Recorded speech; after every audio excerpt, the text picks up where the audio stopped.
Hello everyone, मैं विनय पांडे और आप देख रहे हैं आपका अपना YouTube channel target botany classes. तो हम लोग पिछले लेक्चर में रेसिप्रोकल क्रॉस क्या है, जेनेटिक फैक्टर्स, रिसेसिव डोमिनेंस और सेग्रीगेशन, यहाँ तक जो है हम लोग पिछले लेक्चर में पढ़ चुके हैं। अब उसके बाद अगली हेडिंग आती है मेंडल के वंशागत के नियम। ओके, मेंडल के वंशागत के नियम में नंबर 1 है पृथक्करण का नियम, या फिर उसे इंग्लिश में कहते हैं लॉ ऑफ सेग्रीगेशन।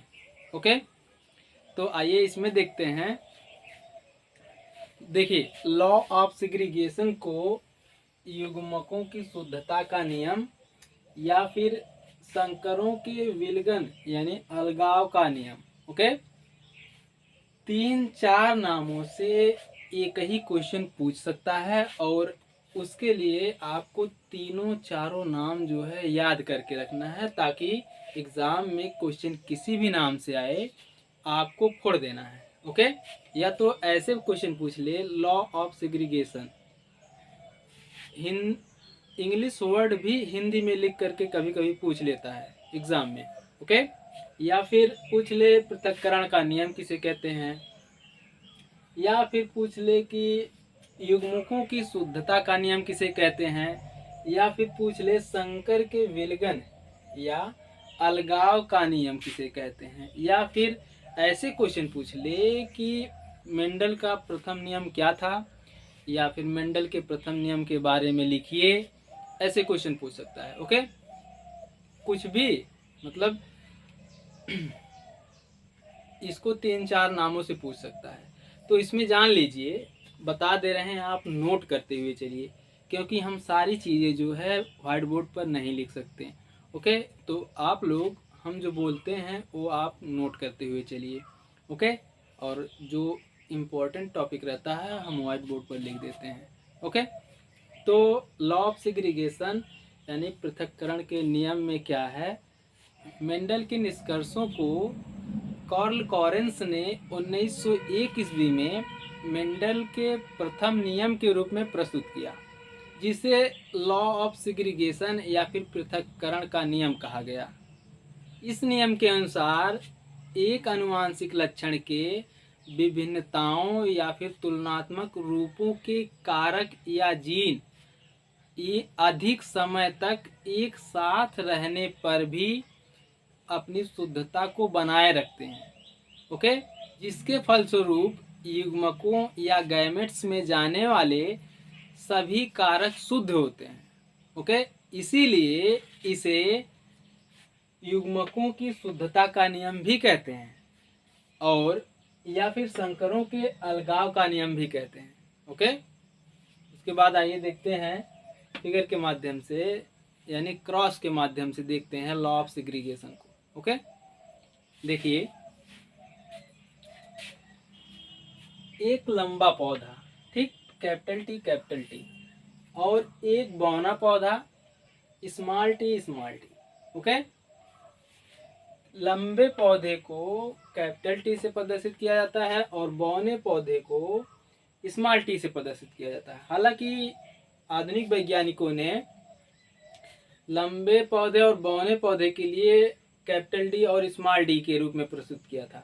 ओके, लेकिन ये यहाँ पर जो कैपिटल टी और स्मॉल टी का नाम, कैपिटल टी और स्मॉल टी आ रहे हैं, ये मेंडल जी ने बताया था। ठीक, ये मेंडल के द्वारा बताया गया नियम है, इसलिए इसमें कैपिटल टी और स्मॉल टी का प्रयोग हुआ है। ओके, देखिए यहाँ पर कैपिटल टी लंबा पौधा, स्मॉल टी बौना पौधा। ठीक, लंबे पौधे और बौने पौधे को जिनके बीच क्रॉस कराया जाता है उन्हें पेरेंटल जनरेशन या फिर जनक पीढ़ी कहते हैं। ओके, उसके बाद फिर देखिए यहाँ पर इनके गैमेट्स जो हैं अलग अलग हो गए हैं। ठीक, और यहाँ से एक गैमेट कैपिटल टी आएगा और यहाँ से एक गैमेट स्मॉल टी आएगा। ठीक, दोनों में फर्टिलाइजेशन होगा और F1 जनरेशन में सभी के सभी जो है संकर लंबे पौधे उत्पन्न होंगे। ओके, और इसे हेट्रोजाइगस संकर कहते हैं। ठीक, समझ में आ गया यहाँ तक?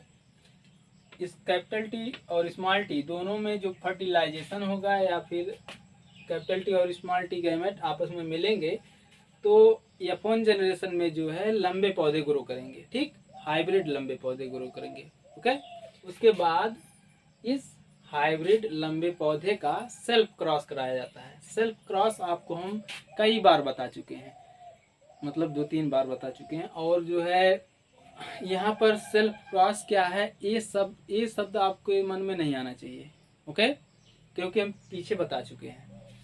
उसके बाद देखिए यहाँ पर, तो इसमें जो है F1 पीढ़ी या F1 जनरेशन में सेल्फ क्रॉस कराया जाता है। तो इसमें देखिए capital T small T gamete, capital T small T gamete दोनों के गैमेट अलग अलग होंगे, कैपिटल टी स्मॉल टी और इसमें भी कैपिटल टी स्मॉल टी।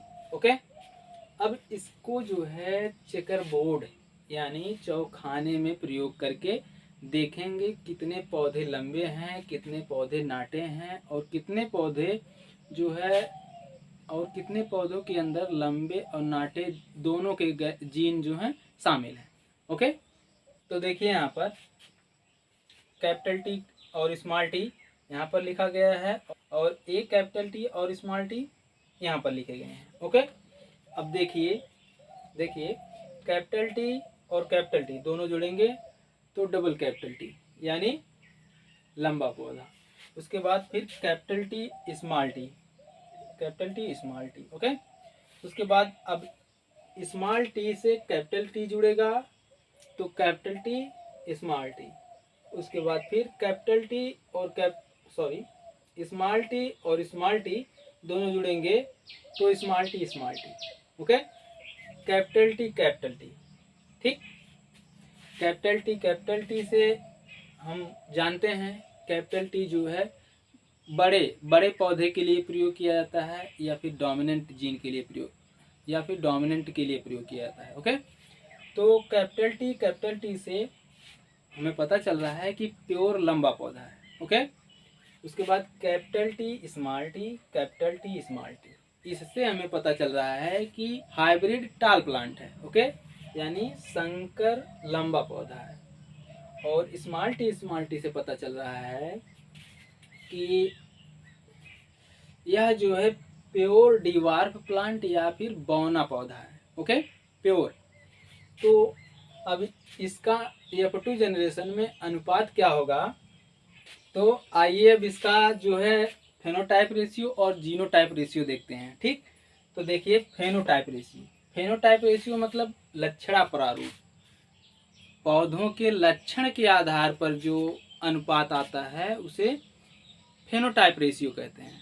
मतलब बाहर से किसी पौधे का बाहरी रूप रेखा को देखकर उसका अध्ययन करना फेनोटाइप रेशियो कहलाता है। ठीक, तो फेनोटाइप रेशियो में 3:1 का अनुपात आता है। 3:1 का मतलब 3 लंबे पौधे हैं और 1 बौना पौधा है। ठीक, यहाँ पर लक्षण के आधार पर देखा जा रहा है।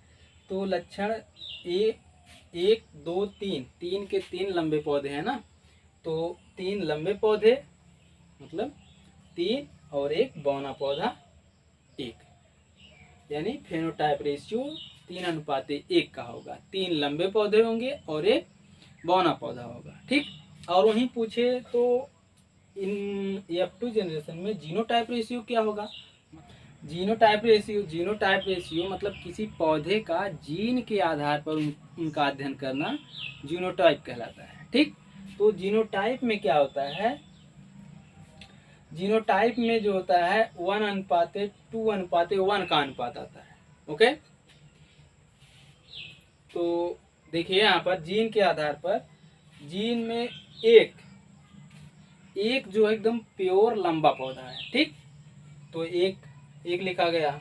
उसके बाद 2 और देखिए 1 2 जो हैं संकर लंबे पौधे हैं, यानी संकर लंबे पौधे में बौने पौधे का भी जीन है और लंबे पौधे का भी जीन है। तो 2 संकर लंबे पौधे हैं। ओके, उसके बाद देखिए ए स्मॉल टी, इसमें जो है यह प्योर नाटा पौधा है, यानी प्योर बौना पौधा है। ओके, इतना तो उम्मीद है आपको समझ में आ गया होगा, और अभी भी कोई डाउट रह गया हो तो आप कमेंट करके पूछ सकते हैं, और हम पूरी कोशिश करेंगे आपके कमेंट का जवाब देने का अगले लेक्चर में। और हाँ, वीडियो को ज़्यादा से ज़्यादा शेयर करें, और अगर आप चैनल को सब्सक्राइब नहीं किए हैं तो चैनल को सब्सक्राइब कर लीजिए, क्योंकि इस चैनल पर बायोलॉजी से संबंधित जानकारी मिलती है, और 11th और 12th क्लास का बायोलॉजी का ऑनलाइन क्लास चलता है। ओके, उसके बाद फिर देखिए, ये तो समझ में आ गया होगा कि लंबा पौधा और बौने पौधे के साथ क्रॉस कराएंगे तो F1 जनरेशन में संकर लंबे पौधे उत्पन्न होंगे। ठीक, अब इस संकर लंबे पौधे का सेल्फिंग करा दिया जाएगा, यानी स्वपरागण करा दिया जाएगा, तो F2 जनरेशन में पौधों का अनुपात जो होगा, फेनोटाइप रेशियो होगा 3:1, और जीनोटाइप रेशियो होगा 1:2:1 का। ठीक, ये जो है चेकरबोर्ड वाला या F2 जनरेशन है। कंफ्यूज मत होना कि F2 जनरेशन कहाँ गया। बोल तो रहे हैं F2 जनरेशन, लेकिन F2 जनरेशन दिख नहीं रहा है। ओके, तो ये जो है F2 जनरेशन है। ठीक, इतना तो समझ में आ गया होगा कि भैया एक लंबे पौधे को एक बौने पौधे के साथ क्रॉस कराते हैं तो F1 जनरेशन में सभी के सभी लंबे पौधे उत्पन्न होते हैं। जब उन सब F1 जनरेशन का सेल्फिंग कराया जाता है या स्वपरागण कराया जाता है तो F2 जनरेशन प्राप्त होता है, और F2 जनरेशन में हमको 3:1 के अनुपात में लंबा और बौने पौधे प्राप्त होते हैं फेनोटाइप रेशियो में। ठीक, और जीनोटाइप रेशियो में 1:2:1 का अनुपात प्राप्त होता है हमें। ओके, इतना तो समझ में आ गया होगा। उसके बाद फिर देखिए, पृथक्करण का नियम जो है यह सभी जीवों पर लागू होता है, और थॉमस हंट मॉर्गन को आधुनिक आनुवांशिकी का पिता कहा जाता है, और थॉमस हंट मॉर्गन ने फल मक्खियों यानी ड्रोसोफिला पर भी अध्ययन किया है। ओके, तो अब उसके बाद अगली हेडिंग आती है प्रभाविता का नियम। नंबर 2 है, मेंडल का दूसरा नियम है प्रभाविता का नियम, या फिर इसे इंग्लिश में कहते हैं law of dominance. Okay, law of dominance या फिर प्रभाविता के नियम में क्या है? मेंडल के दूसरे प्रभाविता एवं अप्रभाविता के निष्कर्ष को कार्ल कॉरेंस ने 1901 ईस्वी में मेंडल के द्वितीय नियम के रूप में प्रस्तुत किया। ओके, और इसे प्रभाविता का नियम या लॉ ऑफ डोमिनेंस कहा गया, और इस नियम का आधार मोनोहाइब्रिड क्रॉस है। इस नियम के अनुसार जब दो होमोजाइगस या समयुग्मजी पौधे का संकरण कराया जाता है तो F1 पीढ़ी में दिखने वाला लक्षण डोमिनेंस यानी प्रभावी, और F1 पीढ़ी में ना दिखने वाले लक्षण को रेसेसिव या अप्रभावी लक्षण कहते हैं। ओके, उदाहरण के लिए जब मोनोहाइब्रिड क्रॉस में एक लंबे पौधे का एक बौने पौधे के साथ क्रॉस कराया जाता है तो F1 पीढ़ी में सभी के सभी लंबे पौधे प्राप्त होते हैं। प्रभाविता यानी डोमिनेंस का नियम अनेक पादपों पर लागू होता है। ओके, तो एक बार व्हाइट बोर्ड पर देख लीजिए एग्जाम्पल के रूप में। देखिए, एक शुद्ध लंबा पौधा है और एक शुद्ध बौना पौधा है। जब दोनों के बीच क्रॉस कराया जाता है तो F1 पीढ़ी में F1 पीढ़ी में सभी के सभी लंबे पौधे उगते हैं, यानी सभी के सभी लंबे पौधे ग्रो होते हैं या उत्पन्न होते हैं। ठीक, तो इसी F1 जनरेशन में प्रकट होने वाले लक्षण को डोमिनेंट या प्रभावी, और F1 जनरेशन में ना प्रकट होने वाले लक्षण को अप्रभावी या रेसेसिव कहते हैं। ओके, आई होप आपको समझ में आ गया होगा कि मेंडल के प्रथम नियम लॉ ऑफ सेग्रीगेशन क्या है और मेंडल का द्वितीय नियम लॉ ऑफ डोमिनेंस क्या है, या फिर या फिर प्रभाविता का नियम क्या है। ओके, समझ में आ गया होगा, उम्मीद है हमें। ठीक, तो कुछ अन्य उदाहरण निम्नलिखित हैं, उसको भी देख लीजिए। इमेज में देखिए प्रभाविता का नियम में कुछ एग्जाम्पल देख लीजिए। देखिए ऊपर लिखा है जीव और प्रभावी अप्रभावी संकरों के लक्षण और F2 जनरेशन में उसका अनुपात क्या होता है, फेनोटाइप अनुपात। ओके, देखिए मनुष्य में काली आंख वाले जो होते हैं वो प्रभावी होते हैं, और नीली आंख वाले जो होते हैं वो अप्रभावी होते हैं। ओके, उनके बीच संकरण कराया जाता है, तो F1 जनरेशन में जो है काली आंखों वाले प्राप्त होते हैं। ठीक, और उनका F2 जनरेशन में अनुपात होगा 3:1 का अनुपात। ओके, बता चुके हैं आपको। और देखिए आगे, 6 अंगुलियां प्रभावी और 5 अंगुलियां अप्रभावी। ठीक, तो संकरों के लक्षण में देखिए, या फिर F1 जनरेशन में जो है 6 अंगुलियां जो है प्रभावी होंगी। ओके, और F2 जनरेशन में 3:1 का अनुपात प्राप्त होगा। वैसे ही बौना कद प्रभावी और लंबा अप्रभावी, तो F1 जनरेशन में जो है बौना प्राप्त होगा, और F2 जनरेशन में 3:1 का अनुपात होगा। ओके, टमाटर में है लाल फल जो है प्रभावी है, और पीला गूदा जो है अप्रभावी है। संकरों के लक्षण जो होंगे लाल होंगे, और F2 अनुपात जो होगा 3:1 का अनुपात होगा। ओके, वैसे सभी के सभी हैं। ठीक, तो एक और देख लीजिए नीचे, लाल मिर्च गोलाकार लंबी, गोलाकार जो है लाल मिर्च गोल आकार का प्रभावी और लंबी जो है अप्रभावी, तो संकरों के लक्षण में जो है गोल आएंगे। ठीक, उसके बाद उसका F2 अनुपात होगा 3:1 का अनुपात। ओके, अब उसके बाद अगली हेडिंग आती है डाईहाइब्रिड क्रॉस। ठीक, डाईहाइब्रिड क्रॉस में क्या होता है, इसमें दो भिन्न भिन्न या दो तुलनात्मक लक्षणों का अध्ययन किया जाता है। ठीक, इसमें क्या होता है, मेंडल ने एक गोल बीज और पीले कॉटिलिडन्स वाले पादप का एक झुर्रीदार और हरे कॉटिलिडन्स वाले पादप के साथ क्रॉस कराया। उन्होंने देखा कि F1 पीढ़ी में सभी के सभी पादप गोल बीज और पीले कॉटिलिडन्स वाले पादप प्राप्त हुए।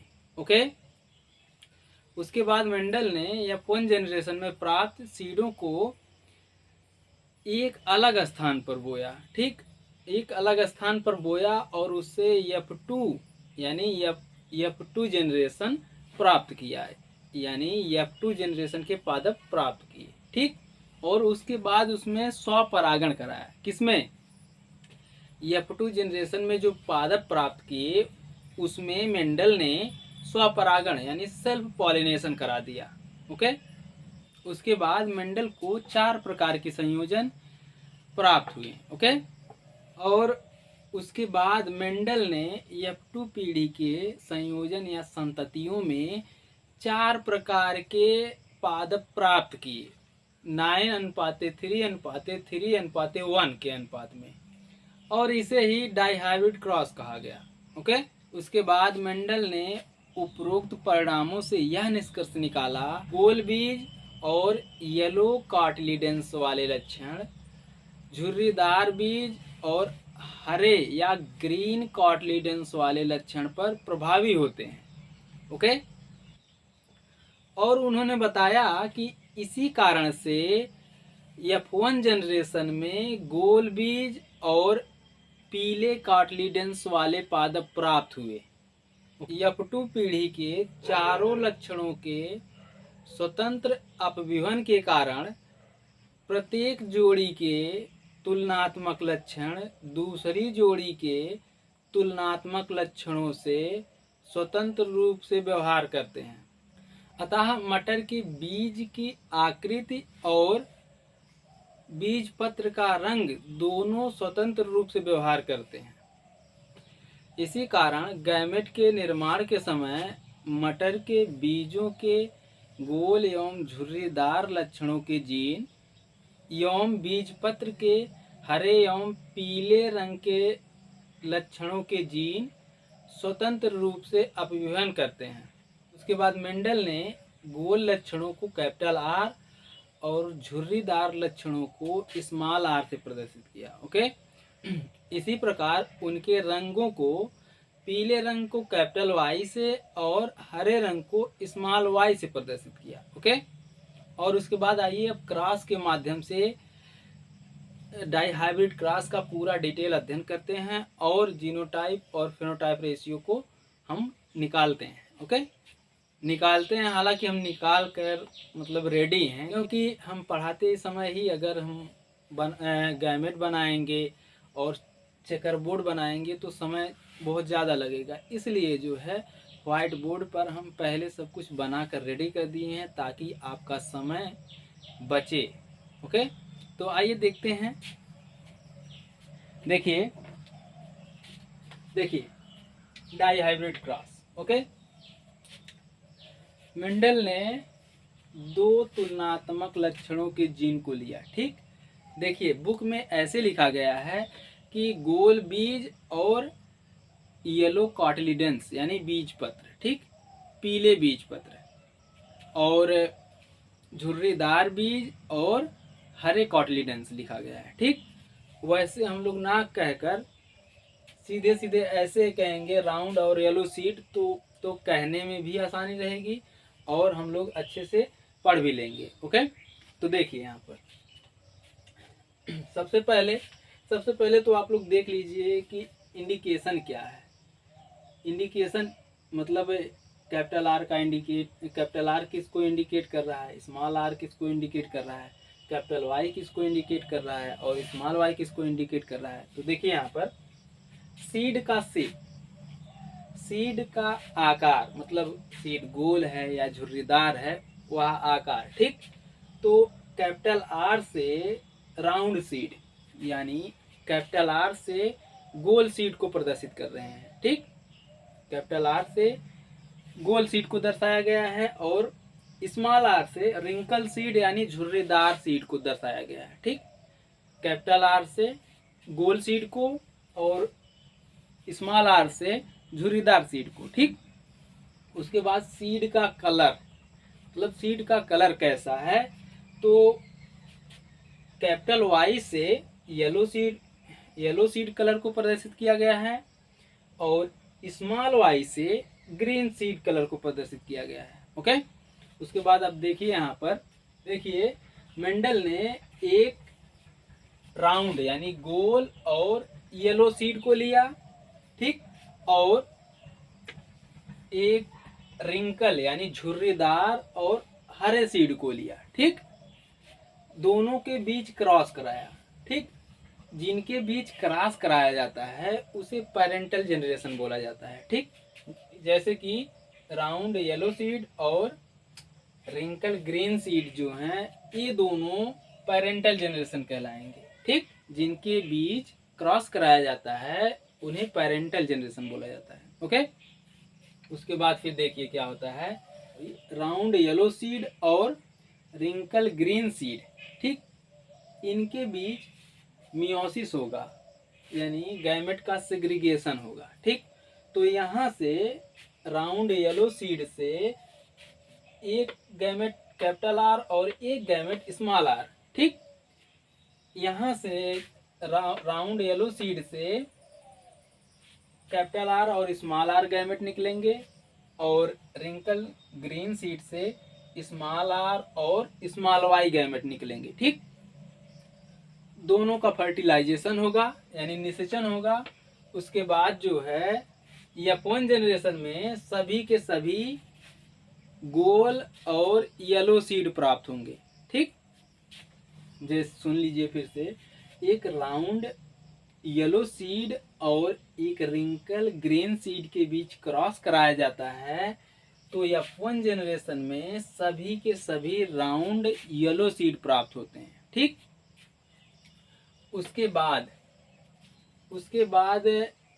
सभी राउंड येलो सीड में सेल्फ पॉलिनेशन करा दिया जाता है, यानी स्वपरागण करा दिया जाता है। ठीक, उसके बाद उससे जो पादप प्राप्त होते हैं उसे कहते हैं F2 जनरेशन।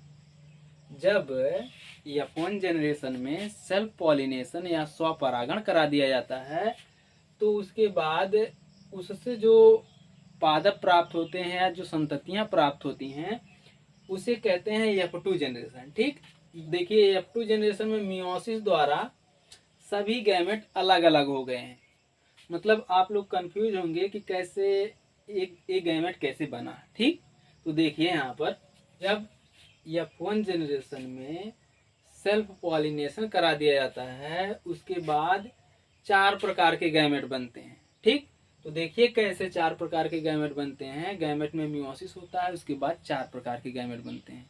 ठीक, देखिए यहाँ पर सेल्फ पॉलिनेशन कराने के बाद आप सोच रहे होंगे कि ये 2 बार कैसे लिखा गया, यहाँ पर तो एक ही बार है तो यहाँ पर 2 बार कैसे लिखा गया है। तो बब्बू जो है सेल्फ पॉलिनेशन में क्या होता है, स्वपरागण होता है। स्वपरागण में जो है जब सेल्फ पॉलिनेशन होगा तो खुद ही समान पादप के बीच ही ना सेल्फ पॉलिनेशन होता है। तो यहाँ पर समान है, एक समान दोनों हैं, तो इसमें जो है गैमेट अलग अलग होंगे। देखिए गैमेट कैसे अलग अलग होंगे। देखिए एक कैपिटल आर है ना, कैपिटल आर कैपिटल वाई से जुड़ेगा तो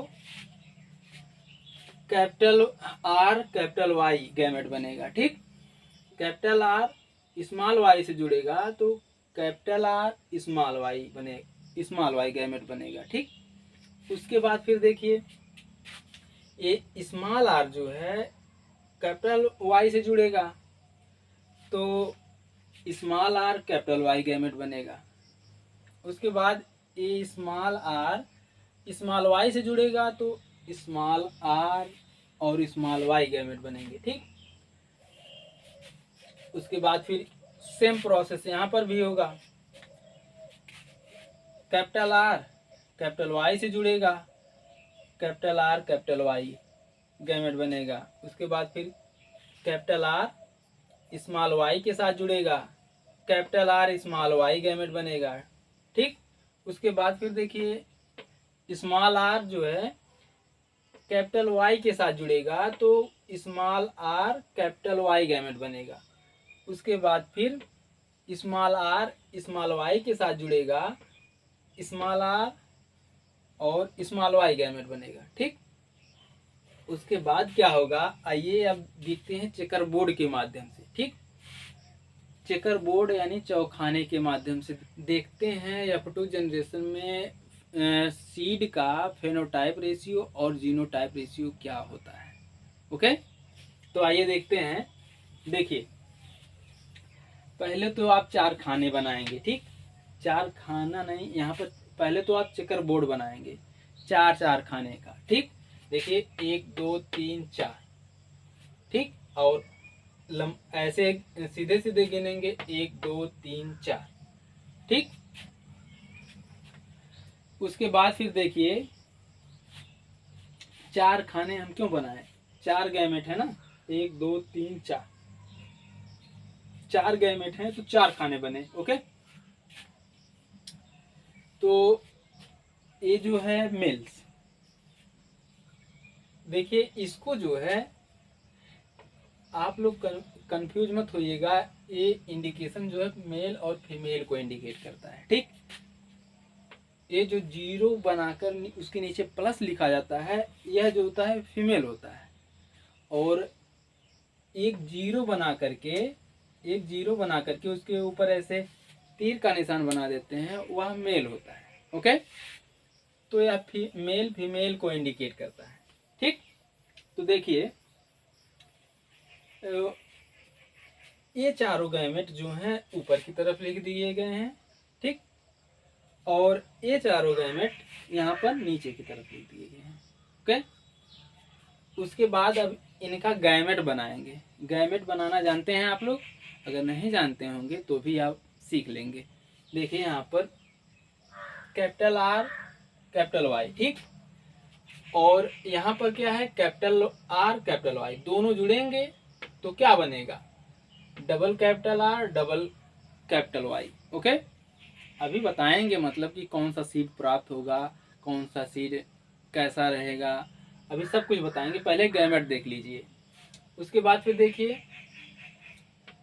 अब ये गैमेट इसके साथ जुड़ेगा तो कैपिटल आर कैपिटल वाई जो है जुड़ेगा कैपिटल आर स्मॉल वाई के साथ, तो गैमेट क्या बनेगा, डबल कैपिटल आर और एक कैपिटल वाई और एक स्मॉल वाई। ओके, उसके बाद फिर ये जो है ये गैमेट कैपिटल आर और कैपिटल वाई जो है स्मॉल आर और कैपिटल वाई के साथ जुड़ेगा, तो यहाँ पर देखिए गैमेट बना capital R small R capital Y, ठीक।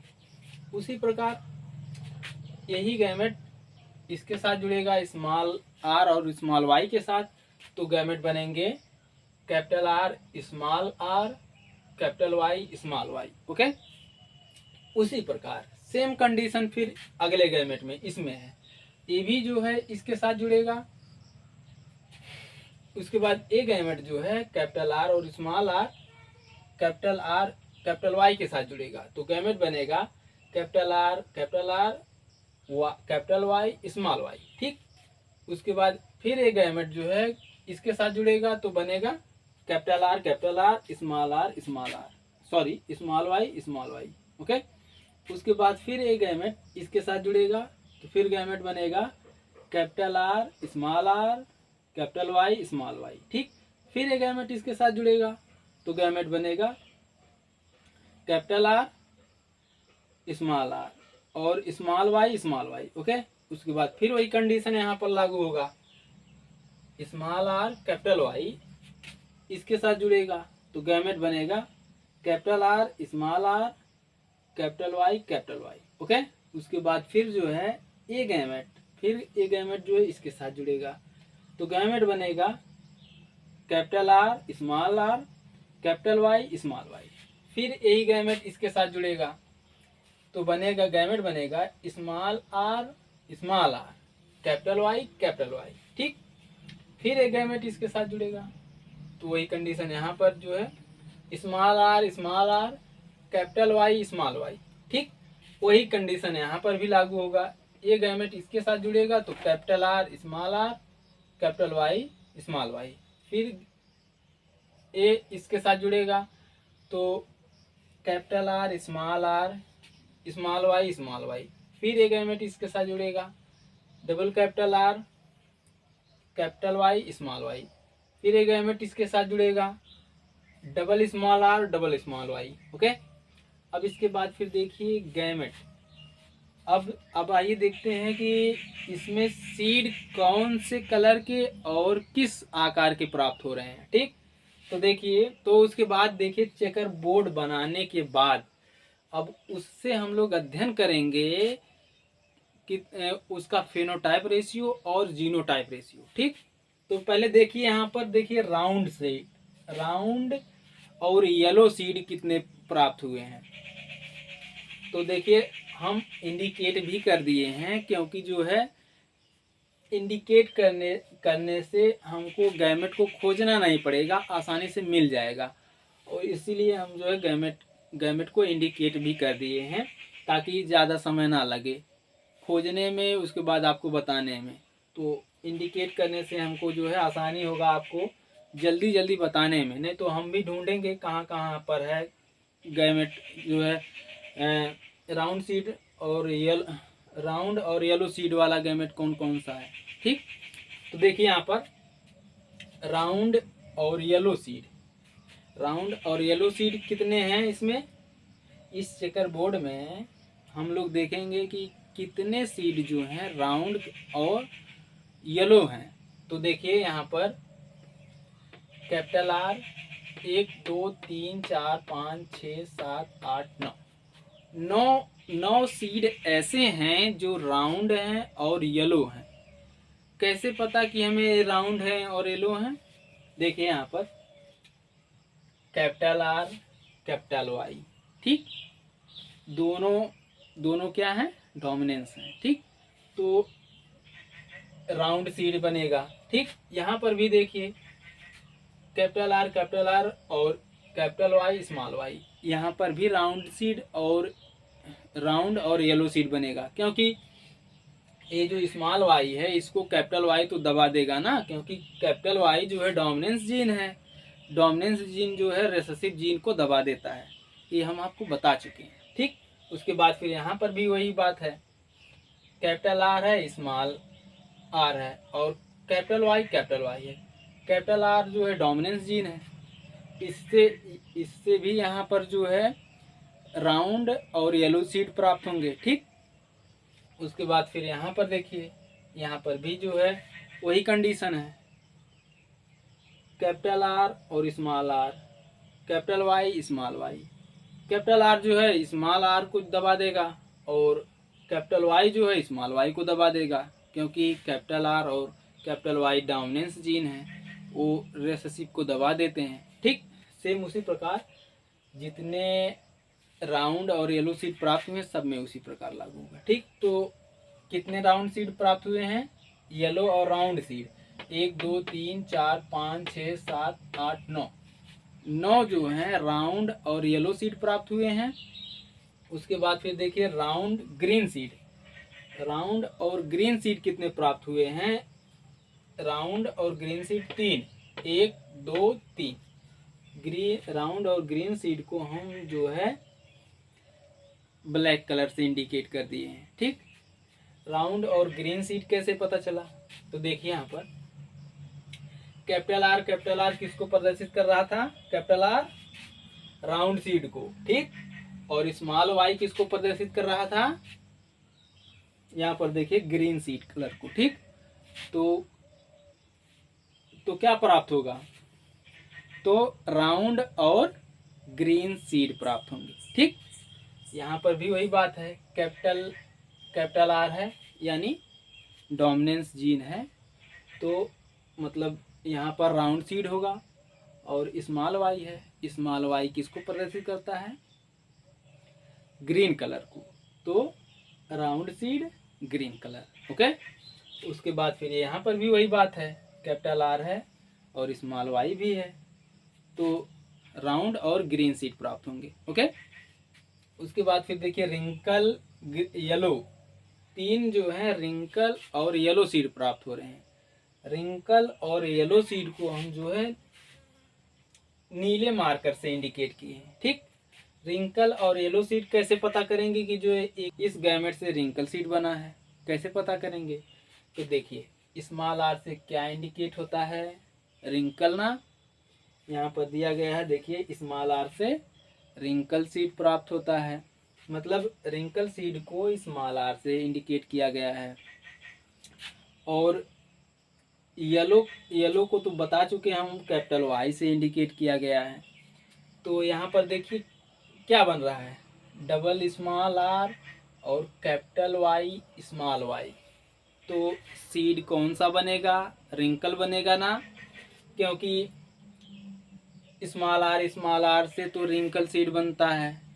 मतलब यह इंडिकेट किया गया है कि स्मॉल आर गैमेट से रिंकल सीड बनता है और कैपिटल वाई से येलो कलर बनता है सीड का, ठीक।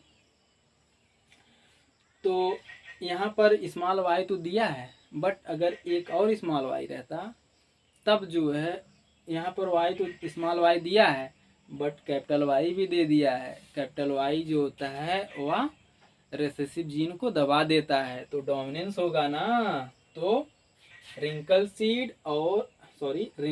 और वाई से क्या इंडिकेट हो रहा है? ग्रीन कलर, रिंकल और ग्रीन कलर के सीड प्राप्त होंगे, ठीक। और वही बात यहाँ पर भी है, स्मॉल आर यानी रिंकल और कैपिटल वाई है यानी डोमिनेंस जीन है, इससे येलो कलर, ठीक।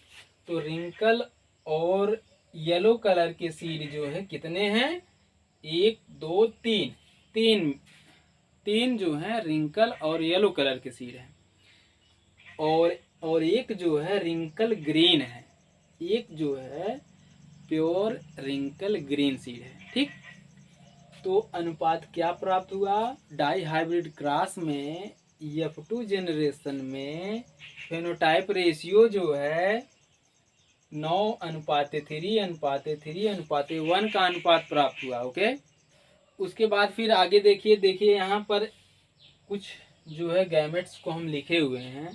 आप सोच रहे होंगे सर ये क्या लिखे हैं, तो देखिए यहाँ पर capital R capital R capital Y capital R capital R capital Y capital Y, इस पूरे चेकर बोर्ड में कितने हैं, एक ही है ना, तो एक ही लिखे हैं, मतलब प्योर राउंड और येलो सीड कितने हैं, एक है। ठीक, उसके बाद फिर देखिए capital R capital Y small Y, इस चेकर बोर्ड में कितने हैं, दो ही है ना, यहाँ पर है एक और एक कहाँ है, यहाँ पर है। ठीक, दो हैं, इसका मतलब है कि दो सीड ऐसे हैं जो हाइब्रिड राउंड और येलो सीड हैं। ठीक, ये गैमेट हम इसलिए लिख दिए हैं कि जो है चेकर्ड बोर्ड में कितने गैमेट किस प्रकार के हैं। ठीक, तो कैपिटल आर और कैपिटल वाई एक गैमेट है। ठीक, यहाँ पर ये प्योर पूरा शुद्ध राउंड और येलो सीड है। ठीक, और ये देखिए स्मॉल आर और स्मॉल वाई, ये जो है प्योर रिंकल ग्रीन सीड है। ओके, और बाकी सब संकर हाइब्रिड है। ओके, तो अब आपको बताना तो नहीं पड़ेगा, हमें लगता है कि जो है गैमेट कैसे पता करेंगे कि ये कौन सा किस शेप का सीड है और इसका कलर क्या है। ठीक, एक आध दो और बता दे रहे हैं। देखिए कैपिटल आर मतलब डोमिनेंस है, डोमिनेंस में क्या है, शेप, इसका शेप कैसा है, गोल है, कैपिटल आर से गोल सीड वालों को प्रदर्शित किया गया है। ठीक, तो कैपिटल आर गोल सीड वालों को प्रदर्शित किया गया है, तो सीड क्या बनेगा, गोल, और स्मॉल वाई किसको प्रदर्शित किया गया है, ग्रीन कलर को। ठीक, ग्रीन कलर को प्रदर्शित किया गया है, तो इसमें सीड कौन सा बनेगा, गोल और ग्रीन सीड बनेगा। ठीक, गोल और ग्रीन सीड बनेगा। ओके, तो देखिए इसका जीनोटाइप रेशियो और फेनोटाइप रेशियो क्या होगा। डाई हाइब्रिड क्रॉस का जीनोटाइप रेशियो है, सॉरी फेनोटाइप रेशियो है 9:3:3:1। ओके, उसके बाद जीनोटाइप रेशियो क्या है, वही है एकदम पूरा वही है। ठीक, जीनोटाइप रेशियो 1:2:4:2:4:1:4:1:2:1:2:1। ठीक, तो ये है चेकर बोर्ड के माध्यम से गैमेट यानी सीड का काउंट करना, कि मतलब F2 जनरेशन में कितने सीड किस शेप और किस कलर के प्राप्त होंगे। ओके, तो आई होप समझ में आ गया होगा। आप लोग कंफ्यूज होंगे कि ये जो है आपने कौन सा जो है ये तीर के माध्यम से क्या इंडिकेट कर रहे हैं। ठीक, तो देखिए डबल हेट्रोजाइगस, मतलब डबल हेट्रोजाइगस को ये जितने भी इसके सीध में जितने भी गैमेट हैं सब जो है डबल हेट्रोजाइगस को शो कर रहे हैं। ठीक, देखिए 1 2 3 4 गैमेट या 4 सीड ऐसे हैं जो डबल हेट्रोजाइगस को शो कर रहे हैं, और 4 सीड ऐसे हैं जो होमोजाइगस को दिखा रहा है, होमोजाइगस को शो कर रहे हैं। देखिए होमोजाइगस है कि नहीं, स्मॉल वाई और स्मॉल आर। ठीक, यहाँ पर भी वही है, स्मॉल आर कैपिटल वाई मतलब होमोजाइगस है ना, इसकी तरह तो हेट्रोजाइगस तो नहीं है ना। तो देखिए यहाँ पर होमोजाइगस को शो कर रहा है 1 2 3 4, चार गैमेट्स ऐसे हैं जो होमोजाइगस को शो कर रहे हैं, और 4 गैमेट ऐसे हैं जो डबल हेट्रोजाइगस को शो कर रहे हैं। ओके, आई होप आप सबको समझ में आ गया होगा। इसको जो है आप पूरा कंसंट्रेट होकर के पढ़ेंगे तभी जो समझ में आएगा, नहीं तो बगल से डिलीट हो जाएगा, बगल से उड़ जाएगा, आपको पता नहीं चलेगा कि कहाँ से क्या आ गया। ओके, तो इसको जो है आप 2 से 3 बार पढ़िए। समझ में नहीं आ रहा है आप कमेंट करके पूछिए, हम पूरी कोशिश करेंगे आपको बताने की, ठीक, अगले लेक्चर में। ओके, तो उसके बाद जो है मेंडल के डाइहाइब्रिड क्रॉस के निष्कर्ष को कार्ल कॉरेंस ने 1901 ईस्वी में मेंडल के तृतीय नियम के रूप में प्रस्तुत किया, जिसे हम स्वतंत्रता अपव्यूहन या फिर विन्यास का नियम कहते हैं। ओके, और इस नियम को लॉ ऑफ फ्री रिकम्बिनेशन भी कहते हैं, स्वतंत्रता अपव्यूहन का नियम। इस नियम के अनुसार आनुवांशिक लक्षण का प्रभावी कारक स्वतंत्र रूप से दूसरे लक्षण के प्रभावी कारक से ही नहीं बल्कि अप्रभावी कारक से भी मिल सकता है, और एक अप्रभावी कारक के लक्षण एक अप्रभावी कारक से ही नहीं बल्कि वह प्रभावी कारक से भी मिल सकता है। ओके, अर्थात किसी जीव के एक लक्षण की वंशागति दूसरे लक्षण की वंशागत से पूर्णतः भिन्न होती है। ओके, तो डाइहाइब्रिड क्रॉस में जो है स्वतंत्रता अपव्यूहन का नियम भी लागू होता है, और स्वतंत्रता अपव्यूहन के नियम का दूसरा परिभाषा सुन लीजिए। जब 2 जोड़ी विपरीत लक्षणों वाले जनकों के बीच संकरण कराया जाता है तो दोनों लक्षणों के वैकल्पिक स्वरूपों का पृथक्करण एक दूसरे से स्वतंत्र रूप से होता है, अर्थात एक लक्षण के वंशागत दूसरे को प्रभावित नहीं करते। ओके, तो डाइहाइब्रिड क्रॉस में जो है स्वतंत्रता अपव्यूहन का नियम लागू होता है, इसमें गैमेट का सेग्रीगेशन होता है। ओके, तो आज के लिए बस इतना ही, और वीडियो पसंद आई हो तो like comment share and subscribe करना मत भूलिएगा। और हाँ, आपको इस टॉपिक से कोई भी प्रॉब्लम हो, कोई भी दिक्कत हो तो आप कमेंट करके पूछ सकते हैं, और हम पूरी कोशिश करेंगे आपको अगली वीडियो में बताने का या समझाने का। ओके, तो आज के लिए बस इतना ही, मिलते हैं नेक्स्ट वीडियो में, तब तक के लिए Jai Hind, take care, good bye.